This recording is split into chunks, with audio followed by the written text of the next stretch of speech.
tuning in today, whether you catch me live or you catch me later. I appreciate you, and I appreciate everybody who tunes into this channel. And thank you for watching these videos, liking these videos, making comments. It's very helpful to the channel. And if you do not do this yet, then I ask you to do so. All right, so let's get into this. So I want to talk about Walpurgis night and Beltaine.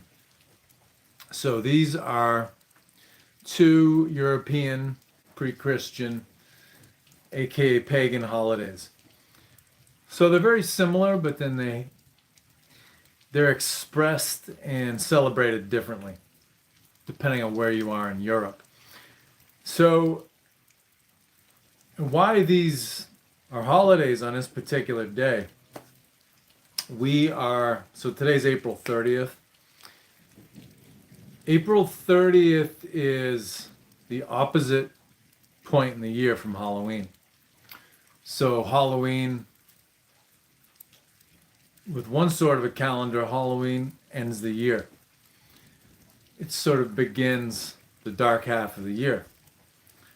So then this Walpurgis night, April 30th, this is where we come out of the dark half of the year. Now you can make the same arguments with the two equinoxes. That the fall equinox around September 21st would start the dark half, and then March 21st thereabouts the light half would start. But the other thing about this April 30th, May 1st time frame, May 1st, or at least somewhere in the first week of May, in all pre-modern, pre-Christian, pre-biblical cultures, the first week of May is the first day of summer falls in there. So really, people will tell you in modern times that the first day of summer is June 21st. Well, that's the summer solstice, longest day of the year, and then immediately following that, the days get shorter. So it doesn't make sense that that's the beginning of summer. So really, the beginning of summer is halfway between spring equinox and summer solstice. So spring equinox equal day and night. Summer solstice, longest day, shortest night. And then after that, the days get shorter. So really, if you want to start summer, you go in between. You go in between equal day and night in the spring, and then the longest day in the summer. So that puts you at or around May 1st. So a few different things going on here. And basically, when you're going from, Gaelic lands to Germanic lands, you're going to see the holiday observed differently. So if you start with Beltaine, Beltaine is primarily observed by the Celtic nations. So we're talking Ireland, Scotland, Cornwall, Wales, Brittany, in the northwest of France, Isle of Man. And so what you see with Beltaine emphasizes the rebirth of the sun. So the sun coming into its power. So again, the sun is halfway between spring equinox, equal day and night, and then summer solstice, longest day of the year. So May 1st, May Day, aka May Day, it's right in the middle. So, and the days by this point in the northern hemisphere are longer than the nights. So really, Beltaine in the Gaelic nations and the Celtic nations emphasizes the coming of summer, the rebirth of the light, the upswing of the year. The crops are planted, they're growing, you're hoping for a really good harvest in about 6 months, a little less than 6 months, about 5 months. So what you see in the Gaelic lands and the Celtic lands, you see it is basically a 24-hour festival. So it starts sunrise May 1st, goes until the following sunrise. You see the maypole that is decorated, adorned with ribbons. So you get this maypole, and then you have a ring around the top of the maypole. So it's all about fertility. So you've got a pole and a ring. So you've got penis and vagina, you've got intercourse. And that's what makes things that's what makes life forms begin in the animal kingdom. So, and what they would have in these celebrations is you would have these young women who would decorate the maypole with these ribbons, and they would walk around the maypole and basically twist the ribbons around it. So you get this phallic symbol and then this very vaginal symbol. So these days, when people celebrate it, it's all about music, feasting, celebration, all that kind of thing. In the old days, especially before Christianity came, it was kind of like a sexual rite. So people had a whole different relationship with sexuality. So usually this pole and then a bonfire. So once on May Day on Beltaine, once the sun fell, a big bonfire would be lit. So in this field, people would just sort of start having at it. They would, you could just have all the sex you wanted. And children were naturally, a product of this festival. And the way it worked was, people were married, but you didn't have to conceive that offspring with your spouse because it was part of the festival. It was part of this holy day. So it was a very different sort of a time and different way of looking at things. So that's Beltane. It's all about the power of fertility, power of the sun. You imagine gods of light being involved with this, like Lu and Frey, those sort of deities, Freya, of course. So that's the that's the gist with Beltane. Then you get into Walpurgis night. So Walpurgis night, that's more from the Germanic world, and really, it's a very strong Christian corruption. So in the Germanic countries, so we're talking Germany, Scandinavia, I think even the Netherlands they get in on it a little bit on Walpurgis night. But yeah, it's more Germany and Scandinavia, Austria, parts of Switzerland. So Walpurgis night is seen more as like a witch's holiday, like a witch's Sabbath, as like Wiccans call it. And it's more about, the emphasis is more on the eve of May 1st, so the eve of May Day. And like I said, this April 30th, it's the exact opposite point in the year as Halloween. So Halloween is like the door opens for us to go into the dark half of the year for that 2 months of Samhain. April 30th is like the door out of that darker half of the year into the lighter half. So it tends to, on the surface of it, in its observance and in its celebration, it tends to look dark, gloomy, sinister, because this is what the Christian church is first, there used to be just one Christian church, which once its brand had competitors who called themselves Protestants. Then the Christian church started calling itself the Catholic Church, which means the universal church. And then the first competitor of this universal church was Lutheranism. Lutheranism by nature is extremely gloomy. Martin Luther was very mentally unbalanced. He blamed all of his health problems, his personal problems, on Jews, witches, demons, and Catholics.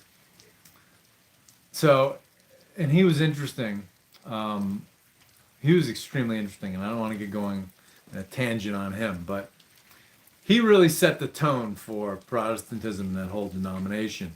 And what you'll notice in Protestant churches is that they're very bleak. They kind of remind me, I grew up in a Catholic church, so the Protestant ones remind me of kind of like the DMV, or even,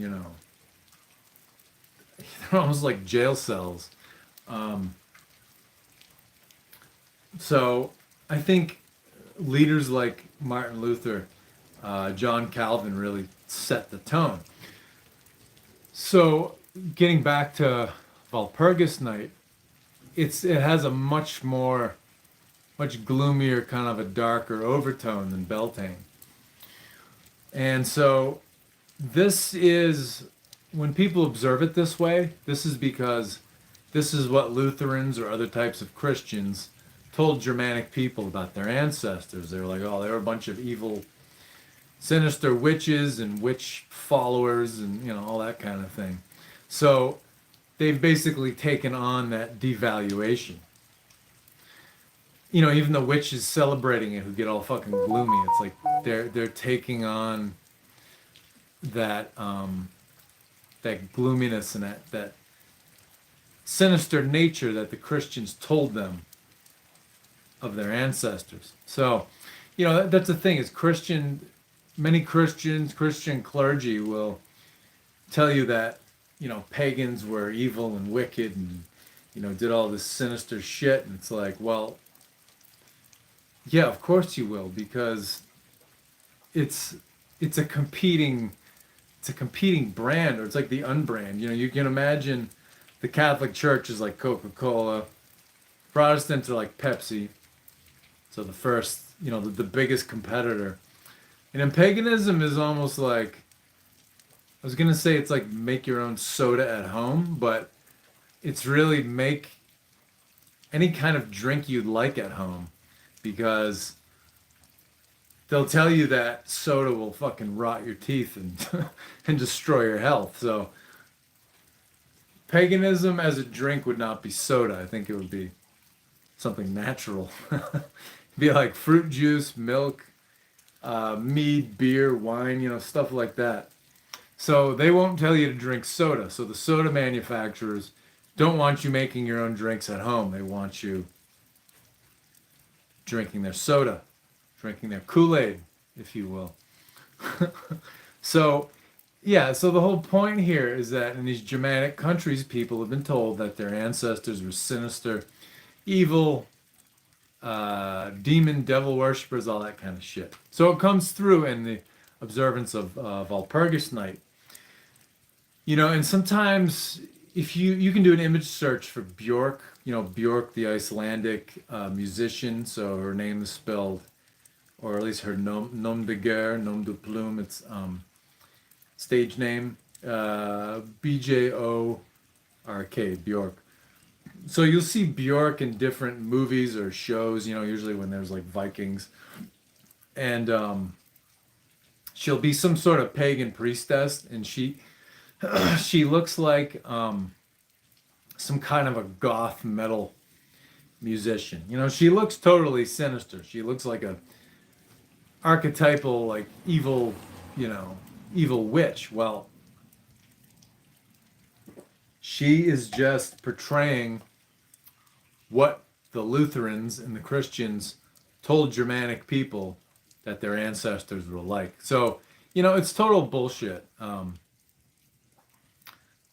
Usually, if you go to these things or you see videos or images of pagan celebrations, at the more, Gaelic, Celtic ones, you'll basically see like cosplay druids. So people are dressed up in druids robes with staffs, and they look like, fucking Gandalf or Merlin or something. Or there'll be like a bongo circle, and it's like, so you get that brand of ridiculousness. But then more with Germanic paganism, like, if you find like they call them kindreds. A kindred is a Norse pagan coven, basically. It's kind of like a church, and they'll do things in a very dark and gloomy way. So they are acting like the Christian approximation of pagans, and it's a thing with Norse covens too, is they some of them won't let you say the name of Loki because they're basically mentally they're still Christians, so they're attached to the idea of a Satan and of a devil whose name you can't mention. Um, and then some of them do crazy shit, where it's like they want to cut animals open and use their blood, and they're being who the church has told them their ancestors were. So it's fucking bizarre. Um, so yeah, that's something you'll see with Walpurgis Night is that there's a gloomier overtone, but that's basically that's a Christian depiction of it. And for the last 1700 years, I think 325 was when Emperor Constantine had the Council of Nicaea and compiled the first Bible and kind of got the whole Christian empire rolling. So yeah, actually in 2 years that'll be 1700th anniversary. In those 1700 years, Christians have been slandering and libeling paganism. So even in the history, you'll look in some historical reference, whether an encyclopedia or some online resource, and even academics will tell you that pagans were violent and bloodthirsty and blah blah blah. It's like, well, the first historians in the Western world were clergymen. They were Christian clergymen. So again, they had to drive people to their brand, drive subscribers to their brand. They didn't want people going with a competitor. So of course they say paganism was evil. So yeah, so that's kind of interesting about Walpurgis Night. But yeah, another thing too is I think Walpurgis Night indirectly celebrates this like rebirth of the summer, this rebirth of the sun, this coming of the sun into its power. But instead of looking directly sort of at the solar images, they celebrate more this kind of dimensional gateway. So between the dark part, the dark half, and the light half of the year. On Walpurgis Night, they'll still have a big bonfire and a celebration and all that kind of stuff. So it's a different way of looking at it. So the Beltaine, first day of summer, halfway point between spring equinox, summer solstice, and then Walpurgis Night. It's the eve of that halfway point between spring equinox and summer solstice, but more of an emphasis on Beltaine being that opposite point in the year from Halloween. So both sort of these ghost doors where it's like a portal from between the light and dark halves of the year. So slightly different emphasis, but more or less the same holiday. It's all about the same transition point in the year. So, and the last thing I wanted to get into is among the like the Christian truther QAnon movement. They point out that many important things in history happen or allegedly happen around April 30th, May 1st. And, these things, a lot of things in history have happened on these days. I think powerful people have chosen these days to do important things on, or at least to put out important news stories.